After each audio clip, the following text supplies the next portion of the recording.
Save किया था ना? मैं सिर्फ इसलिए गया था क्योंकि उसने मुझे कॉल किया, that's it. But listen तो. Save it for someone else. जिंदगी में सेव करना जरूरी है, मगर जब बात पैसों की हो, सिर्फ सेविंग से काम नहीं चलेगा। इक्विटी म्यूचुअल फंड्स में इन्वेस्ट कीजिए और अपने सेविंग्स को आगे बढ़ने का मौका दीजिए। Mutual fund investments are subject to market risks. Read all scheme-related documents carefully. नमस्कार, द प्रिंट और हमारे शो हेडलाइंस के पीछे शेखर के साथ में आप सभी का स्वागत है। मैं अपूर्वा मंधानी और मेरे साथ है हमारे editor in chief Shekhar Gupta. और आज हर एपिसोड की तरह शेखर आपके सवालों का जवाब देंगे। काफ़ी दिलचस्प हफ्ता रहा है। इस हफ्ते आपने हमें आरबीआई के फैसले 2000 रुपये के नोटों पर आए आरबीआई के फैसले से लेकर अडानी ग्रुप पर आई सुप्रीम कोर्ट की रिपोर्ट तक कई तरह के सवाल भेजे। और आज के इस एपिसोड में हम एक बार फिर ऐसे ही सवालों पर चर्चा करेंगे। पर इतना न्यूज़ी सप्ताह रहा है ये कि हम बाकी सब चीजें देख रहे थे और जैसे रिकॉर्डिंग शुरू करने वाले हुए तभी खबर आ गई कि अडानी ग्रुप के जो रिपोर्ट है एक्सपर्ट कमेटी की, उसको कोर्ट ने सारी पार्टीज के साथ शेयर कर लिया है। तो वो पब्लिक हो गई, तो एकदम वो पढ़नी पड़ी। 173 पेज की रिपोर्ट है और बहुत गंभीर बातें भी है उसके अंदर, क्योंकि उसकी बहुत इम्प्लीकेशंस उसकी इम्पॉर्टेंट है जी शेखर। तो और हालांकि अभी तो आदत सुप्रीम कोर्ट की पड़ी हुई है कि हर चीज़ को मांगते हैं सील्ड कवर में, सील्ड लिफाफे में, और सील्ड ही रहता है। लेकिन इस बार उन्होंने सील्ड लिफाफे वाले को खोल दिया, तो ये बड़ी अच्छी बात है और सुप्रीम कोर्ट को इसके लिए बधाई देनी चाहिए। बिल्कुल शेखर, इसी से ही चलिए हम शुरुआत करते। जो सवाल लूंगी इसी पर से जुड़ा हुआ आदित्य का सवाल है, अडानी पर आई सुप्रीम कोर्ट कमेटी की रिपोर्ट पर आपके क्या विचार हैं? क्या इससे ऐसा मालूम होता है कि हिंडनबर्ग रिपोर्ट में सच्चाई नहीं थी? देखें, इस रिपोर्ट को आप बहुत ध्यान से पढ़ें। ये 173 पेज है वैसे, लेकिन लिखी अच्छी है। उसी के ऊपर मैंने आज कट तक लेटर भी किया है, तो इसलिए मैंने पढ़ा भी है। तो इसमें बड़ी बात यह है कि उन्होंने ये नहीं कहा कि पास्ट में या पहले सालों में जो कुछ हुआ वो ठीक था या गलत था। उन्होंने कहा कि जो आप सोच रहे हैं, सेबी सोच रही है कि ये कानून के हिसाब से हुआ, कानून के हिसाब से नहीं हुआ, ये ठीक लगता है, ठीक नहीं लगता है। तो 3 सवाल हैं ब्रॉड जो हैं। तो एक सवाल ये है कि आपने कोई जो मिनिमम शेयर होल्डिंग की लिमिट है जी, कि 25% पब्लिक में शेयर होल्डिंग होनी चाहिए, तो आपने उसको वायलेट किया। उसको आप वायलेट कैसे करते हैं? तो उसमें जो उनके ऊपर लांछन लगाया गया है वो ये है कि आपकी 13 कंपनियां ये शेल कंपनियों की तरह हैं, ये मॉरिशस वगैरह में, टैक्स हेवंस में, वहाँ से पता नहीं किसका पैसा है, आपने वो पैसा ला के लगा दिया और बोला कि पब्लिक शेयर होल्डिंग है, पर ये तो आपकी कंपनियाँ एक तरह से आपकी हैं, बेनामी, टेक्निकली बेनामी नहीं है, लेकिन एक तरह से पैसा आपका है। तो इसलिए राहुल गांधी भी बार बार कहते हैं कि जो 20,000 करोड़ लगा, 20,000 करोड़ किसका है, कहाँ से आया। अच्छा। तो उनकी भी इम्प्लीकेशन यही है कि ये अडानी ने अपना पैसा बाहर बेच के वहां से मंगाया। तो पहला ये है कि ये अगर ये आपका ही पैसा है और आपकी कंपनियां हैं, किसी और भी नाम से शेल कंपनियां, तो इसका मतलब इसमें पब्लिक शेयर होल्डिंग नहीं है, आपकी शेयर होल्डिंग है। दूसरा उसमें सवाल ये है कि आपकी कोई इनसाइड ट्रेडिंग हुई है क्या, इनसाइडर ट्रेडिंग या related party transactions. Related party transactions, आपने ये कंपनी चला रहे हैं, आपने किसी भाई को पैसे दे दिए या उधार दे दिया, वहाँ से वापस ले लिया या उधार ही दे दिया, ऐसे इनको रिलेटेड पार्टी ट्रांजैक्शंस कहते हैं, आरपीटीज। तो ऐसी कोई हुई है। और तीसरा सवाल ये है कि आपके शेयर के दाम में कोई मैनिपुलेशन हुई है गैर कानूनी, जिससे कि आपने शेयर के दामों को बढ़ाया। तो ये 3 चीज़ों के ऊपर कमेटी ने जवाब दिया है। तो कमेटी ने तो ये कहा है कि देखिए, हम तो तहकीकात नहीं कर रहे हैं, लेकिन हमें जो फैक्ट्स हैं और जो सेबी ने बताए हैं वो देख रहे हैं। तो उन्होंने बार बार ये कहा है कि सेबी कहती है कि हमें शक है, शुबा है, और वो हिंडनबर्ग कहती है ये शुबा है क्योंकि उन्होंने जो किया था वो गलत था। लेकिन कमेटी का कहना है कि सेबी खुद बार बार हर साल कानून बदलती रही है, रूल बदलती रही है, और भारत सरकार भी कानून बदलती रही है। अब कानून क्यों बदले गए? कानून ऐसे बदले गए कि सेबी और भारत सरकार जैसे जैसे उनको तजुर्बा हुआ मार्केट्स का, नई बातें समझ आई कि लोग ये लूप होल का फ़ायदा उठा रहे हैं, वो लूप होल का फ़ायदा उठा रहे हैं, वो नए कानून बना के उनको बंद करते गए। तो उन्होंने कहा, सेबी ने जो अडानी ग्रुप को इन्वेस्टिगेट करना शुरू किया वो 2020 में किया। ये जो बातें कही जा रही हैं, जो हिंडनबर्ग ने भी कही हैं, ये ज़्यादातर 2020 के पहले की हैं। 2020 में जब इन्वेस्टिगेशन शुरू करी, उसके बाद सेबी में बहुत सुधार भी हुए और सेबी ने कुछ नए कानून और नए रूल बनाए जो 2021, 2022, 2023 से लागू होने शुरू हुए।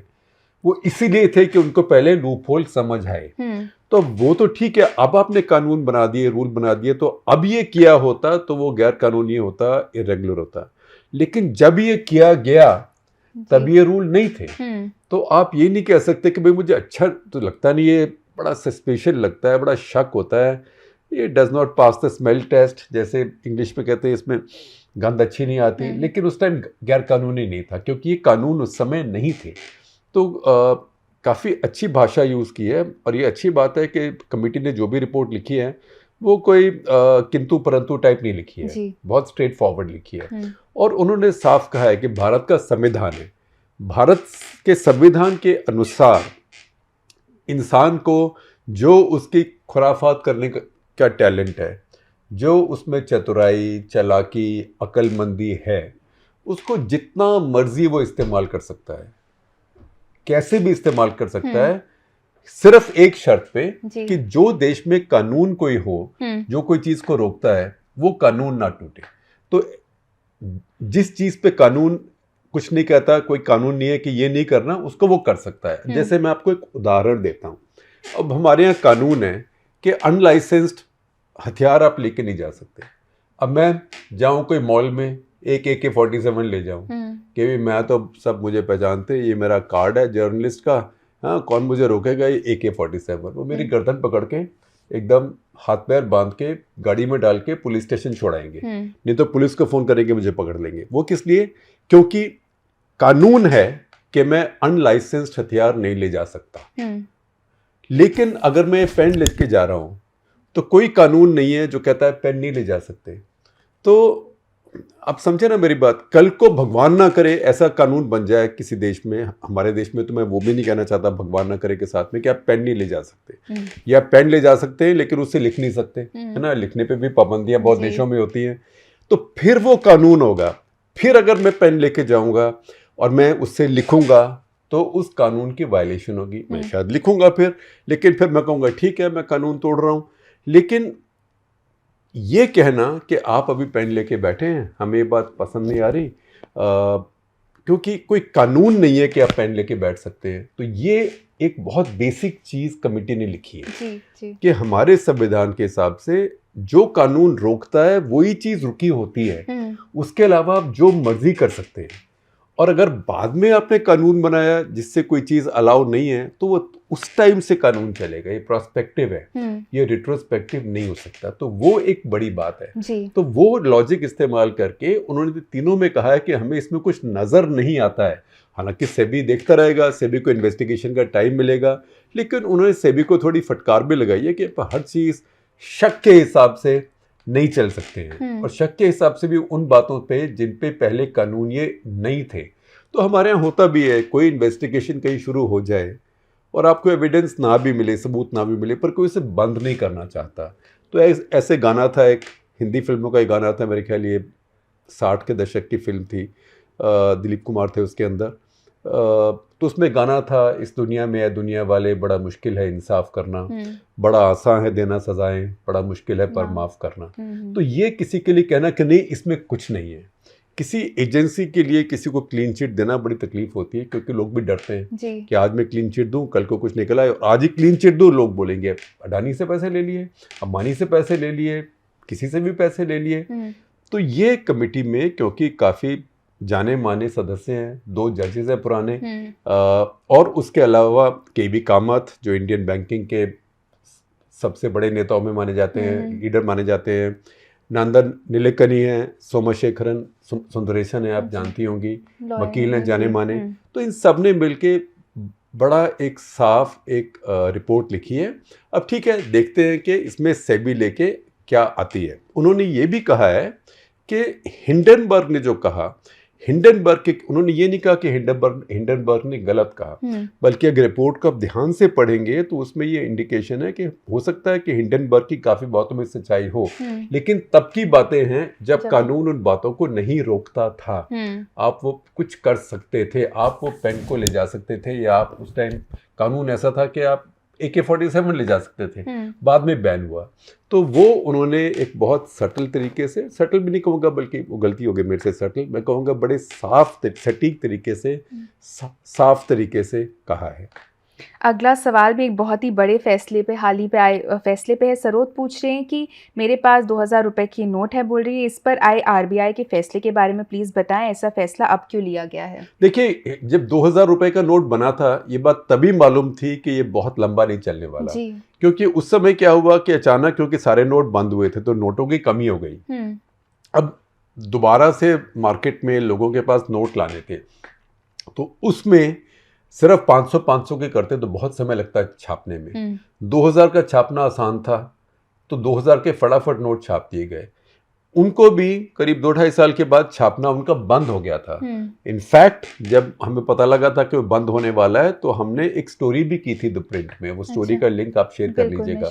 मेरे ख्याल रम्या नायर की स्टोरी थी हमारे यहाँ कि ये बंद होने वाला है। तो ये करीब 3-4 साल से 5 साल से छपने ही बंद हो गए। अच्छा। इसीलिए आप देखेंगे बाजार में एक तो बहुत कम मिलते हैं आपको 2000 के नोट। आपको ATM पे जाएं, बैंक टेलर के पास जाएं, 500 या 100 के मिलते हैं, 2000 का कोई विरला कभी मिलता है। और दूसरा, कोई नया नोट आपने देखा नहीं होगा 2000 का, बहुत दिन से आपके हाथ में आया नहीं, क्योंकि कई साल से बना नहीं है। तो अब, और ये एक अंडरस्टूड था कि किसी समय सरकार इसको विड्रॉ कर लेगी, क्योंकि सरकार चाहती है कि लोग कैश से आगे जाएं, कैश के बिना काम करें। और देखिए, इतने बड़े बड़े कैश हॉल होते हैं, करप्ट लोगों के घर छापे पड़ते हैं, घर के अंदर से 50 करोड़, 60 करोड़, 10 करोड़, 15 करोड़ निकलते हैं, तो उसमें पूरा कमरा भरा होता है जी। तो आप सोचें कि अगर उसमें 2000 का नोट है, फिर तो एक कमरे में आ जाएगा, 500 का नोट है तो 4 कमरों में आएगा। तो ये सारी बातें हैं। हालांकि लोग भी शातिर होते हैं, लोग भी अपने तरीके कुछ निकालते रहते हैं चारों तरफ। लोग कैश नहीं करेंगे, हुंडियाँ करेंगे, हुंडियाँ नहीं तो बिटकॉइन करेंगे। तो लोग अपने अपने धंधे करते रहते हैं। तो ये तो एक चोर सिपाही का खेल है, या जिसे आप बोलेंगे सांप छछूंदर का खेल है, या ये बिल्ली और चूहे का खेल है, ये चलता रहेगा। तो ये, पर इसमें सरकार ने अच्छा ये किया है, जो अकलमंदी करी है, कि ये अभी लीगल टेंडर रहेगा।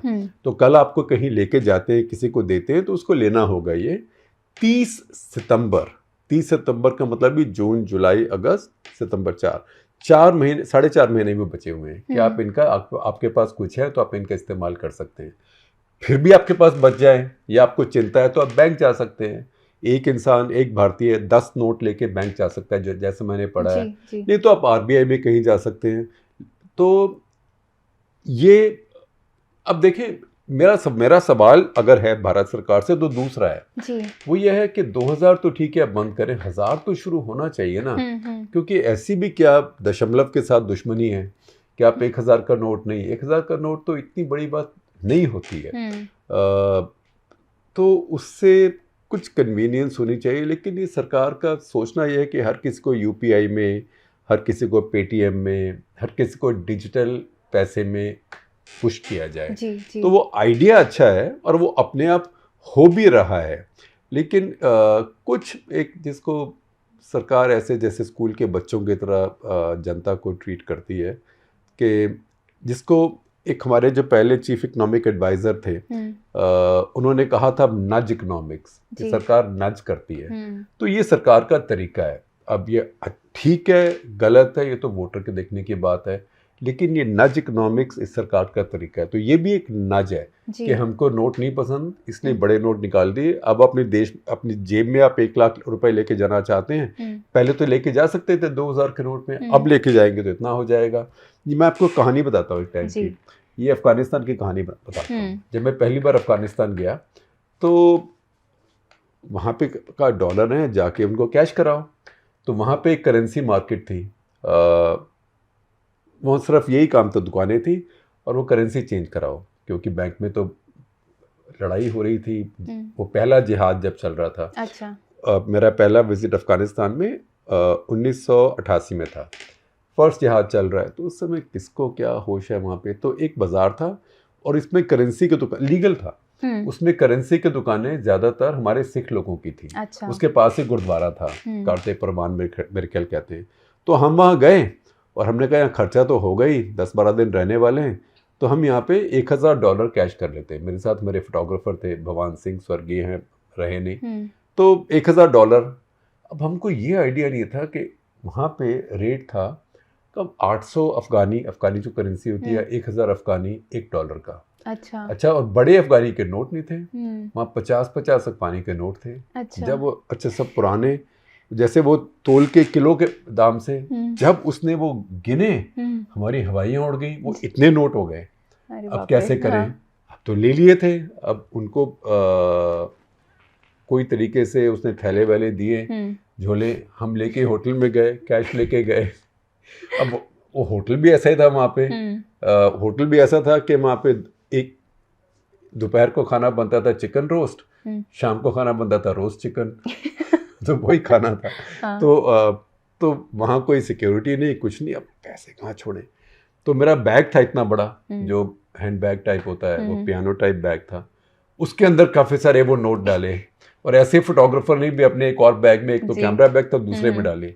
तो हम दोनों इतना कैश लेके, और हम वहाँ जा रहे हैं उनके राष्ट्रपति के ऑफिस में उसको इंटरव्यू करने के लिए। वहाँ सिक्योरिटी वाला देख रहा है कि बस इतने बड़े बड़े बैग में पैसे हैं, और वो सिक्योरिटी वाला भी हंस रहा है, क्योंकि उसको पता था कि बैग तो भरे हुए हैं, पर कुल मिला के पैसा तो थोड़ा सा ही है। तो कुल मिला के मेरे ख्याल $800-900 होंगे। फिर रोज हम होटल में देते रहे तो कम होते गए। तो ये जब छोटी करेंसी हो जाती है तब ऐसे इशू होते हैं, और यही भारत सरकार चाहती है कि लोग जितना कम करेंसी रखें, जितना कम करेंसी इस्तेमाल करें, उतना बेहतर है। अगला सवाल शेखर ब्रिजेश पवार का है, जो कि हमारे मेंबर हैं। पूछ रहे हैं कि आर्यन खान मामले में सीबीआई ने समीर वानखेड़े के खिलाफ चार्जशीट दायर की है, लेकिन उन चैनलों के बारे में क्या किया जा सकता है जिन्होंने हेडलाइन हंटिंग के लिए कहानी को अनुपात से ज़्यादा बढ़ा दिया और आर्यन खान को बदनाम किया, जबकि मामला अब भी सब जुडिस था? क्या बिना किसी सबूत के इस तरह की बदनामी को रोकने के लिए कोई भी कानून नहीं है? देखिए, ये चीज़ें कानून से नहीं होती। कानून है, लेकिन कानून वो व्यक्ति विशेष को इस्तेमाल करना होता है। अब शाहरुख खान चाहे या आर्यन खान चाहे, वो भी वयस्क है, एडल्ट है, वो चाहे तो वो उनके ऊपर केस कर सकते हैं। और केस वो लॉज हैं, और आजकल डेफेमेशन के अंदर कोर्ट जल्दी फैसले दे रहे हैं। अब देखिए राहुल गांधी को 2 साल की उसको तड़ीपार कर दिया लोकसभा से। तो वो कानून है, लेकिन सबसे बड़ा कानून जो है वो जनता का कानून है, आपका कानून है। अब आप सोचें, और आप जैसे कितने लोग हैं देश में, बहुत लोग हैं जो कहेंगे अरे यार, हमको तो इन लोगों ने बिना बात में ये एंटरटेनमेंट बना के किसी बेचारे गरीब इंसान ही हुआ ना, आर्यन खान, जिसको 1 महीना के लिए जेल में डाल दिया, और उसके माँ बाप भी, कि उनको बर्बाद कर दिया अपनी रेटिंग्स के चक्कर में, बिना कुछ फैक्ट चेक किए। और हमको सोचा कि हमें बहुत मज़ा आएगा, ऐसा मीडिया तो नहीं होना चाहिए। तो आप फिर उन मीडिया को, आप कस्टमर हैं, आप मार्केट हैं, तो इन सबको मार्केट पनिश करता है। कानून तो पनिश करता ही है, लेकिन मैं कहूँगा सबसे बड़ा कानून दुनिया में मार्केट होता है। जब ये अडानी वाला केस भी हुआ था, हिंडनबर्ग आया था, तब मैंने नेशनल इंटरेस्ट एक लिखा था, उसका आप शेयर कर लेना, बिल्कुल शेयर, उस हिंदी में भी इंग्लिश में भी। तो उसमें हमने यही कहा था कि देखिए, उन्होंने जो किया है, कहा गया है कि मार्केट में गया, अगर किया तो मार्केट उनको सजा देगा, उनको मार्केट से डील करने दो। उसके बाद कुछ इलीगल है तो एजेंसीज वगैरह निकालेंगे, गैर कानूनी है।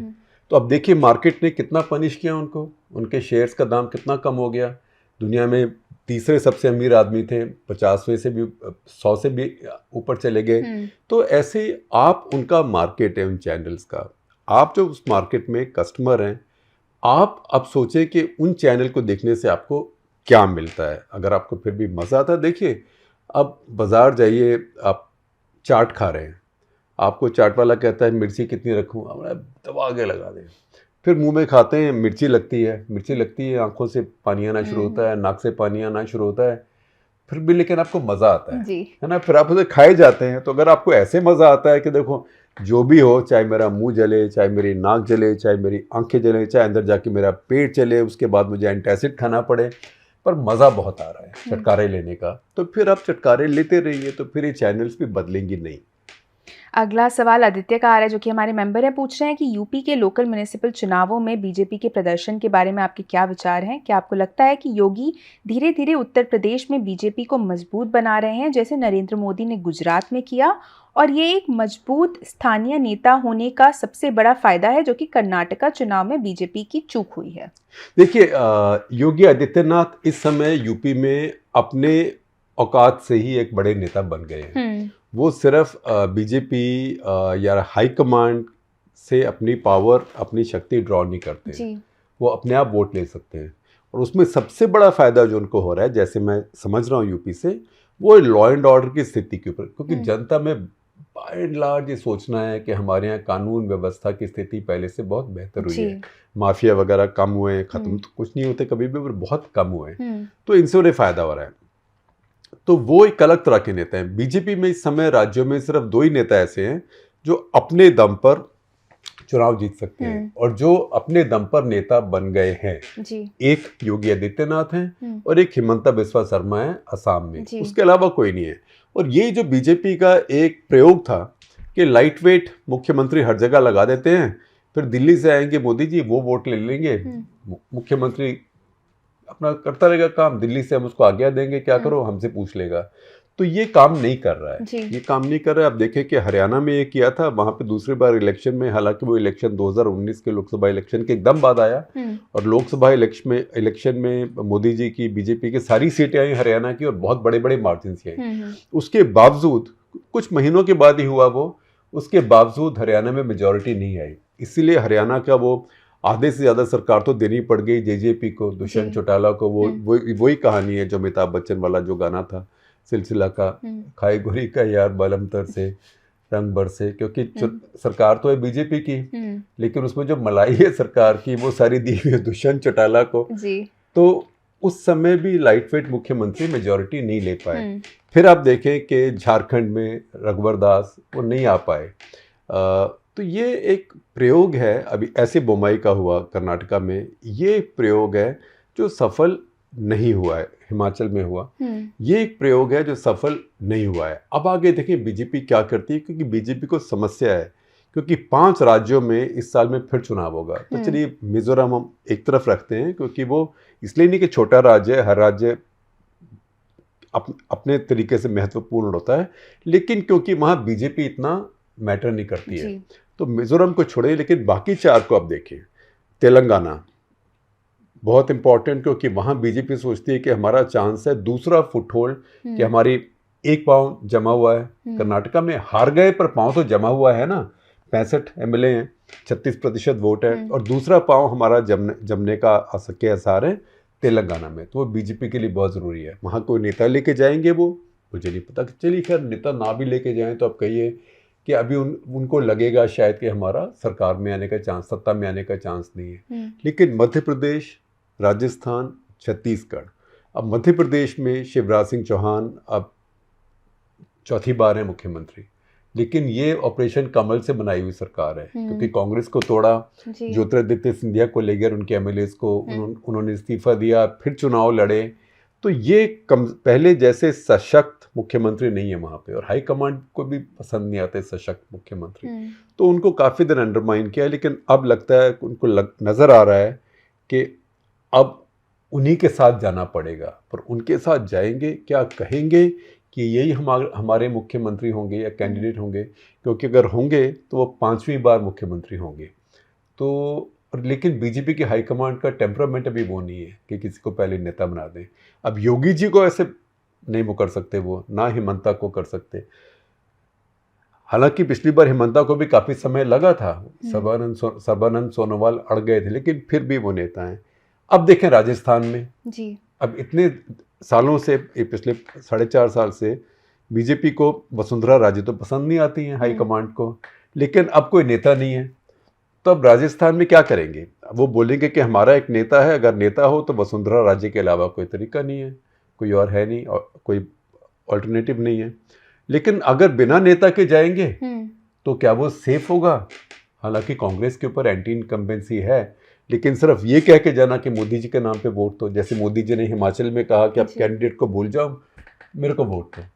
तो ये हिमाचल, ये राजस्थान में, मध्य प्रदेश में, छत्तीसगढ़ में बीजेपी का भी कोई नेता नहीं है। वहाँ भी 4 साल से रमन सिंह को बिल्कुल इग्नोर किया है, ओवरलुक किया है। हालांकि उनको पार्टी का राष्ट्रीय वाइस प्रेसिडेंट बना दिया है, पर बीजेपी में तो राष्ट्रीय वाइस प्रेसिडेंट कई होते हैं और ऐसे ही होते हैं जी। ये जिसको कहते हैं कि खुड्डे लाइन बोलते हैं नॉर्थ में, कोई ऑफिसर की ट्रांसफर हो जाए ना बिल्कुल फालतू जगह, तो खुड्डी लाइन लगा दिया है। तो ये वाइस प्रेसिडेंट ऐसे ही होते हैं बीजेपी में। तो अब उनको दोबारा लाएंगे, उनको दोबारा नहीं लाएंगे तो बीजेपी के पास कोई नेता बिल्ड नहीं हुआ है। तो बीजेपी की भी समस्या है कि इन सारे राज्यों में फिर प्रधानमंत्री के नाम पे वोट लेने जाएंगे, और प्रधानमंत्री के नाम पे वोट अगर ना मिले इतने के सरकारें आए तो उसके 5 महीने 4 महीने के बाद ही राष्ट्रीय चुनाव शुरू हैं, जनरल इलेक्शन। तो ये सारी बातें जो बीजेपी को अब सोचनी पड़ेंगी।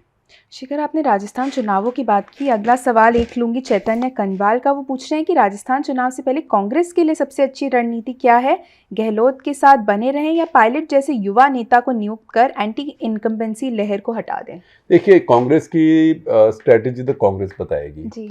लेकिन मैं सिर्फ एक बात कह सकता हूँ कि अगर पार्टी में फूट पड़ी हो तब आपका हारना जरूरी है। तो जो भी हो, पार्टी को उनको एक यूनाइट करके फिर आगे जाना पड़ेगा। अगर पार्टी नहीं रही इस तरह की, चाहे स्प्लिट ना भी हो पर खींचातानी रही, तो फिर ऐसे लगेगा कि जैसे 2 घोड़ों की गाड़ी है, एक घोड़ा एक तरफ जा रहा है, एक घोड़ा एक तरफ जा रहा है, फिर आप देखें उसका क्या होता है। तो पार्टी को सबसे पहला तो अगर कुछ करना है और कर सकते हैं, सबसे पहले तो उनको यूनिटी करनी पड़ेगी। जैसे कि कर्नाटका में यह संभव नहीं है, कर्नाटका में DK शिव कुमार और सिद्धारमैया, इनका भी ऐसा ही बैर था और ऐसी राइवलरी थी, लेकिन उनको इकट्ठे किया और उन्होंने मिलके इकट्ठे चुनाव लड़ा, अब जीत गए। ठीक है, दोनों आदमी मुख्यमंत्री बनना चाहते थे, दोनों तो नहीं बन सकते, पर एक मुख्यमंत्री बन गया, दूसरा डिप्टी चीफ मिनिस्टर बन गया। अगर नहीं जीतते तो दोनों ऐसे अपोजिशन में घूम रहे होते। तो यही बात कांग्रेस को राजस्थान में करनी पड़ेगी। कर पाएंगे कि नहीं हम देखते हैं, बाकी किसको वो आगे रखते हैं ये उनका चॉइस है, क्योंकि ये हर पार्टी कई चीज़ें इसके अंदर वे करती है जी। शिखर, अगला सवाल अर्पण होता का है, जो कि हमारे मेंबर हैं। पूछ रहे कि फिल्म द केरला स्टोरी को लेकर विवाद चल रहा है। फिल्म में दिखाई गई समस्या के बारे में आपकी क्या राय है? ऐसे मामलों की उचित संख्या क्या हो सकती है? 32,000 या 3,000 या 3? क्या NIA की कोई रिपोर्ट ऐसे दावों को सही ठहराती है? देखिए, NIA तो जो काम करेगी वो, अगर कोई एक धर्म के दूसरे धर्म में शादी हो जाए उसमें NIA का कोई रोल नहीं है, कोई इंटरेस्ट नहीं है। NIA का रोल तभी आता है जब ये हो कि किसी का धर्म परिवर्तन करके उसके बाद वो या उसका पति या दोनों कोई टेररिस्ट ऑर्गेनाइजेशन में चले गए। जैसे इस केस में ISIS में चले गए। तो कुछ केस हैं, मैं कहूँगा कि जो केस आगे आए हैं, 3 तो बिल्कुल कंफर्म्ड हैं, क्योंकि वो महिलाएं हिंदू थी, फिर मुसलमान बनी, फिर ISIS में पहुँच गई, वो काबुल की जेल में है। और अफगानिस्तान तालिबान सरकार कह रही है भारत से कि आप ले लीजिए, भारत उनको लेने के लिए तैयार नहीं है। तो उसके अलावा कुछ केस और हैं जो अभी तक कंफर्म केस है, मैं कहूँगा 28 के करीब केस हैं, 32-33 हज़ार कोई नहीं है जी। 28 के करीब केस हैं। अब एक राज्य है जिसमें 2.5-3 करोड़ आबादी है, इतने केस हैं, तो ठीक है, ये जो हुआ वो गलत है उन 28-30 केसेस में, क्योंकि चाहे हिंदू हों, चाहे मुसलमान हों, चाहे सिख हों, चाहे ईसाई हों, चाहे जू हो, यहूदी हो, या चाहे आप नास्तिक हो, लेकिन किसी को कोई टेररिस्ट ऑर्गेनाइजेशन में तो नहीं जाना चाहिए ना। और टेररिस्ट ऑर्गेनाइजेशन बिल्कुल ISIS जैसा, जो दुनिया का सबसे ख़तरनाक और सबसे भी मैं कहूँगा कि एक तरह का बहुत पुराने ज़माने का, वो मिडीवल भी नहीं है, उससे पहले का ही एक तरह से ऑर्गेनाइजेशन है, तो उसमें जाना गलत बात है। लेकिन उसको ये कहना कि फिनोमेनन है, ये हो रहा है लार्ज स्केल पे, 32,000 60,000 आपको पता नहीं कितने हो रहे हैं, तो ये प्रोपेगेंडा है। हाँ, हालांकि उसके बाद मैं एक बात जरूर ऐड करूंगा कि जो भी हो ये फिल्म है, तो ये भी गलत है कि उसको बैन कर दिया जाए। क्यों? उसको अगर बैन करने की कोशिश की जाएगी, कुछ राज्यों ने कोशिश की और अच्छा किया, सुप्रीम कोर्ट ने वेस्ट बंगाल का बैन हटा लिया है, तो फिर आजकल बैन करने से तो कभी होता नहीं कि लोग देखेंगे नहीं, फिर देखेंगे, चोरी छुपे देखेंगे, और जो चोरी छुपे देखेगा वो सोचेगा कि ज़रूर सच ही होगा, इसीलिए इसको बैन किया गया। तो वो बैन करना में कोई अक्लमंदी नहीं है। हर तरह की फिल्में यहाँ पे बनती हैं, जो फिल्मों में हमारे दिखाया जाता है वो असली में थोड़ा होता है। अगर पठान देख लीजिए आप, कोई इंसान कैसा भी इंसान हो, वो जेट इंजन के वाले प्लेन के ऊपर उड़ता थोड़ा है, उस स्पीड पर उड़ेगा, इंसान का क्या बचेगा। पर वो अब फिल्म है, फिल्म की बातें हैं, उसको इतना सीरियसली लेना भी नहीं चाहिए। अगला सवाल विशाल कुमार यादव का है, जो कि हमारे मेंबर हैं। पूछ रहे हैं कि डीआरडीओ के वैज्ञानिक का हनी ट्रैप में ऐसे फंसना और फिर एयरफोर्स में भी ऐसा केस आना क्या बतलाता है? मतलब आज के ज़माने में कोई हनी ट्रैप में कैसे फंस सकता है, और वो भी डीआरडीओ का वैज्ञानिक को पूछ। देखिए ये बहुत कमजोरियां होती हैं लोगों में। मैं नहीं कहता कि वो ज़रूर फंसे हैं, क्योंकि केस बहुत अर्ली है जी। और मैं अपने आप कवर कर चुका हूँ। और मैं कहूँगा कि जिस समय ये नम्मी नारायणन इसरो केस हुआ था, इस सो कॉल्ड जिसे इसरो तथा कथित इसरो स्पाई केस से कहते हैं जी। तब भी सब लोग ऐसे ही मानते थे, खास करके केरला की प्रेस, और उसके बाद नेशनल प्रेस भी इसमें शुरू हो गई थी। ये बात है मेरे ख्याल 93-94 की बात होगी, नरसिम्हा राव की सरकार थी, तब मैं इंडिया टुडे में काम करता था। तो मेरे को भी असाइनमेंट यही मिली थी कि इस पर पूरी स्टोरी करो, ज़बरदस्त स्पाई केस है। लेकिन जब उसको देखना शुरू किया तो बारी बारी समझ आया कि इसमें तो 2 और 2 4 नहीं मिल रहे हैं, इसमें कुछ गड़बड़ है। जैसे कि कस्तूरी रंगन साहब हैं, हमारे इसरो के कभी चीफ भी रहे हैं, बहुत हमारे बड़े साइंटिस्ट हैं, अभी भी भारत सरकार की एजुकेशन की कमेटी उन्होंने हेड की है। तो उन्होंने मुझे कहा कि देखिए इसरो के अंदर आप कैसे स्पाइंग करेंगे, इसरो के अंदर ये तो एकेडमिक ऑर्गेनाइजेशन है, हम किसी भी हमारे दस्तावेज को क्लासिफाई करते ही नहीं है, कोई सीक्रेट दस्तावेज होता ही नहीं है। और फिर और चीज़ें देखनी शुरू की, देखते समझ आया कि वो स्टोरी बिल्कुल फेक थी। और वो मैंने इंडिया टुडे में आर्टिकल लिखा, 5 या 6 पेज का था, पहली बार कि ये स्टोरी गलत है। तब बहुत गाली पड़ी थी उसके बाद में कि आप कैसे कह सकते हैं, तो एंटी नेशनल लोग हैं। लेकिन अब देखिए उसके बाद क्या हुआ। उसके बाद सबको ना सिर्फ बरी किया गया, सुप्रीम कोर्ट ने उन्हें कॉम्पेंसेशन भी दिया। सुप्रीम कोर्ट ने फिर जिन लोगों ने उन पर केस किया था उनके ऊपर केस किए, लेकिन उन इंसानों का तो सारा जीवन बर्बाद हो गया ना जी। इतने साल। उनके ऊपर तो फिल्म भी आई है, मेरे ख्याल रॉकेटरी उसका नाम है। तो उसके बाद ये बातें थोड़ा ध्यान से कहनी चाहिए, क्योंकि समझदार लोग हैं, पढ़े लिखे लोग हैं। ठीक है, लोग इंटरनेट पे देखते हैं कुछ चीज़ें, कोई एंटरटेनमेंट के लिए देखते हैं, किसी में कोई कमज़ोरी होती है और ये अलग तरह के आकर्षण होते हैं। तो मैं कुछ कहना नहीं चाहता, लेकिन देखते हैं कि अल्टीमेटली इसमें क्या कहानी निकलती है। लेकिन इसमें एक सबक ज़रूर है। सबक ये है कि ये चीज़ें जो आप इंटरनेट पे देखते हैं, वहाँ कोई आपको अप्रोच करता है, तो आप, मैं मॉरलिस्टिक नहीं हो रहा हूँ, पर आप एक बार, कोई भी इंसान हो, पहले एक बार सोचे कि मेरे से क्यों इतना कोई आकर्षित हो रहा है, मेरे में ऐसी कौन सी बड़ी बात है ना। मैं कौन सा देवानंद, शाहरुख खान या कौन आजकल रणवीर सिंह, ऐसी क्या चीज़ है। तो ये बातें अपने आप थोड़ी सेल्फ अवेयरनेस होनी चाहिए। चलिए, इसी बात पे हमारा आज का एपिसोड यहीं ख़त्म होता है। काफ़ी दिनों से मैंने आपको ये याद नहीं दिलाया, तो आज वापस एक बार याद दिला देती हूँ कि आप सभी से अनुरोध है मेरा कि आप हमारे मेंबर ज़रूर बने यूट्यूब पे। आपको उसके कई तरह के लाभ मिलते हैं, जिसमें से एक लाभ ये है कि जब मैं सवाल आपके शेखर तक पहुँचाती हूँ, तो जो हमारे मेंबर्स हैं उनको, उनके सवालों पे मैं ज़्यादा ध्यान देती हूँ और कोशिश करती हूँ कि उनके सवाल मैं ज़रूर से शेखर तक पहुँचा पाऊँ। तो अगर आप भी चाहते हैं कि आपके सवाल इस शो पे पूछे जाएँ, थोड़ी पॉसिबिलिटी उसकी बने, तो आप ज़रूर हमारे मेंबर बने। हमसे जुड़ने के लिए आप सभी का बहुत बहुत धन्यवाद। धन्यवाद आप सबका।